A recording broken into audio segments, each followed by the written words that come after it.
Why did the British royal family change its name to Windsor? So yeah, let's check out this brand new video from History Maz. In 1914, when Europe got a bit worse, the British royal family, headed by King George V of the House of Saxe-Coburg and Gotha, opted to change its name. Right. This change saw the British royal house become that of the House of Windsor. This change of name wasn't so clear-cut and many others were put forth. Which raises the question, why did the British royal family change its name? And why did it change its name to Windsor specifically? So, as many of you will know, after World War I kicked off, the British public weren't exactly in a pro-German mood. And as the war continued, this dislike of all things German grew. And given that the British royal family had been German since the Hanoverian dynasty took the throne in 1714, there were some in government that were worried that anti-German sentiment would soon become anti-monarchy sentiment. Which was a fair concern since Britain's first Sea Lord, the Austrian Prince Louis of Battenberg, was forced to resign when the war kicked off. In 1917, after the Russian Emperor was made unemployed, British Prime Minister David Lloyd George urged the King to do two things.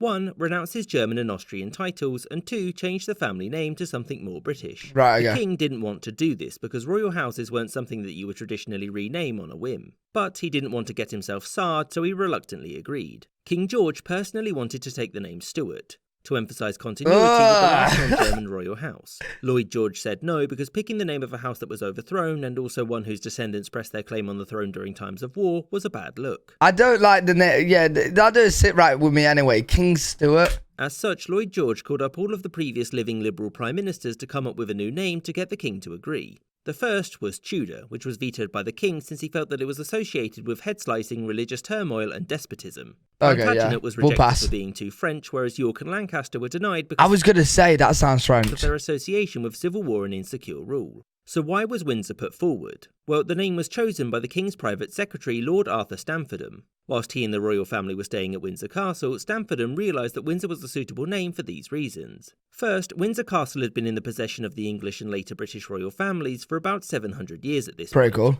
Second, it was also a title of Edward III, who did the most British thing of all. He invaded France. And third, Windsor was an entirely British place with no negative connotations. Lloyd George agreed, and with a bit of encouragement, so did the King. He signed a proclamation declaring that the royal family had adopted the name Windsor and the royal family had renounced their German titles and awards, which, for the British people, politicians and newspapers, was enough to convince them that the royal family was no longer German, but was instead a now fundamentally British institution. Yeah, but, you know, technically speaking, they're still German. They're still... I hope you enjoyed this episode. Still German, but no, really good video, really interesting. Another great video from History Maz. They always release bangers. If you guys got any videos you want to recommend, link them down in the comment section below. I'll check them out. If you guys enjoyed it, if you did, make sure you leave a thumbs up, subscribe, and I'll see you all in the next video.